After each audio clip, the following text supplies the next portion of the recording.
Hello bachon, let's read this question, and the question says that a person standing on the bank of a river observes that the angle of elevation of the top of tree standing on the opposite bank is 60 degree. When he moves 40 meter away from the bank, he finds the angle of elevation to be 30 degree. Find the height of the tree and the width of the river. Take square root 3 is equal to 1.732. तो आइए बच्चों, इस question को यहाँ पर हम solve कर लेते हैं। इस क्वेश्चन में हमसे कहा गया है कि एक पर्सन है जो कि एक रिवर के बैंक से ऑब्जर्व करता है एंगल ऑफ एलिवेशन जो वहाँ पर उसे ट्री का ऑब्जर्व होता है वो है 60 डिग्री। और जब वो 40 मीटर अवे जाता है बैंक ऑफ रिवर से तो उसे जो एंगल ऑफ एलिवेशन है ट्री का वो 30 डिग्री ऑब्जर्व होता है। तो हमें बताना है कि हाइट ऑफ द ट्री और विड्थ ऑफ द रिवर यहाँ पर क्या होगी। तो इस क्वेश्चन में बच्चों हम की कॉन्सेप्ट यूज़ करेंगे। टेन यहाँ पर हम यूज़ करेंगे की कॉन्सेप्ट यूज़ करेंगे की कॉन्सेप्ट यहाँ पर हम यूज़ करेंगे tan theta is equal to perpendicular perpendicular by base by base. तो यहाँ पर अगर हम बच्चों देखें कि हमारे पास कहा गया है कि एक ट्री है यहाँ पर। लेट्स सपोज ये हमारे पास ट्री है और एक पर्सन ऑब्जर्व करता है इस ट्री के टॉप को, तो उसे एंगल ऑफ एलिवेशन मिलता है 60 डिग्री। ये हमें 60 डिग्री है। और जब वो 40 मीटर अवे जाता है यहाँ से, मीन्स वो 40 मीटर अवे जब चलता है यहाँ से, तो हम मान लेते हैं 40 मीटर का डिस्टेंस है ये हमारे पास। ये हमारे पास बच्चों यहाँ पर 40 मीटर का डिस्टेंस है यहाँ पर ये। तो उसका जो एंगल ऑफ एलिवेशन अब उसे ऑब्जर्व होता है वो होता है 30 डिग्री।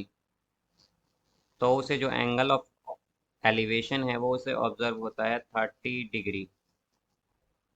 30 डिग्री यहाँ पर ये है बच्चों हमारे पास 30 डिग्री।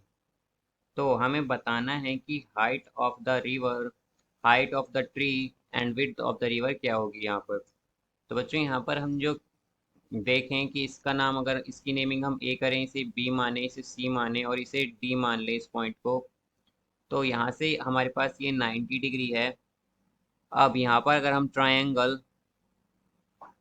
हम अगर triangle A C B D लें, ट्रायंगल सी बी डी लें, in triangle C B D, तो बच्चों इसमें हमारे पास हम जानते हैं कि टेन थीटा क्या होगा हमारे पास यहाँ पर, या हम कहें कि टेन सिक्सटी क्या होगा बेसिकली, बिकॉज टेन थीटा हमें रिलेशन देता है परपेंडिकुलर और बेस में। तो यहाँ पर हमारा थीटा 60 डिग्री है और परपेंडिकुलर है यहाँ पर हमारे पास बी सी। और यहाँ पर बच्चों अगर हम ये जो हमारे पास डी से बी तक का डिस्टेंस है इसे हम एक्स मान लेते हैं यहाँ पर। तो हमारे पास बेस क्या है बच्चों, डी भी है, मीन्स एक्स है बेसिकली ये हमारे पास। अब हम जानते हैं कि हमारे पास जो 1060 होता है ये क्या होता है हमारे पास, ये होता है हमारे पास स्क्वायर रूट थ्री। तो ये हो जाएगा बच्चों हमारे पास स्क्वायर रूट थ्री, और ये एक्स मल्टीप्लाई में आएगा इसके साथ, तो ये square root three x is equal to B C हो जाएगा। तो बच्चों हमारे पास हाइट क्या आई है यहाँ पर, ये आई है हमारे पास स्क्वायर रूट थ्री एक्स, तो इसे हम इक्वेशन फर्स्ट मान लेते हैं। अब इसी तरह अगर हम यहाँ पर बच्चों जो दूसरा ट्रायंगल है हमारा, in triangle A B C देखें, तो हमारे पास यहाँ पर होगा टेन, जो है बच्चों यहाँ पर हमारा थीटा क्या है 30 डिग्री। और परपेंडिकुलर अगर हम देखें, बिकॉज टेन थीटा क्या होता है परपेंडिकुलर बाय बेस, तो परपेंडिकुलर यहाँ पर है हमारे पास, यहाँ पर परपेंडिकुलर हमारे पास बी सी है। और बेस क्या है बच्चों, अगर हम बेस देखते हैं यहाँ पर तो ये हमारे पास ए बी है। तो ए बी क्या है हमारे पास, ए बी है 40 plus x, because A to D का डिस्टेंस हमारे पास 40 है और डी टू बी का डिस्टेंस एक्स है, तो हमारे पास ए टू बी जो होगा वो 40 प्लस एक्स होगा। अब हम जानते हैं कि हमारे पास जो यहाँ पर बच्चों स्क्वायर रूट ये 1030 होता है, ये इक्वल होता है 1/√3 के। और यहाँ पर हमारे पास जो 40 प्लस एक्स है ये यहाँ पर आएगा मल्टीप्लाई में, तो ये हो जाएगा हमारा, ये यहाँ पर आएगा बच्चों हमारे पास 40 plus x is equal to B C. तो ये हो जाएगा बच्चों। अब इसे हम इक्वेशन 2 मान लेते हैं। तो अगर हम बच्चों इक्वेशन फर्स्ट और सेकंड में देखें तो बीसी की वैल्यू हमें आ गई है हमारे पर, ये हमारे पास यहाँ पर।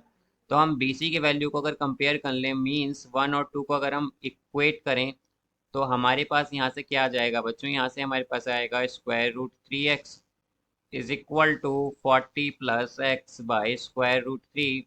तो यहाँ पर बच्चों √3 से √3 मल्टीप्लाई होगा, ये हो जाएगा 3x is equal to 40 plus x. तो यहाँ पर ये आएगा बच्चों हमारे पास x की वैल्यू 20 आ जाएगी हमारे पास, यहाँ से 20 मीटर। तो और हम जानते हैं x क्या है, यहाँ पर हमारे पास ये है width, width of the river. तो विड्थ ऑफ द रिवर आई है बच्चों हमारे पास यहाँ पर 20 मीटर।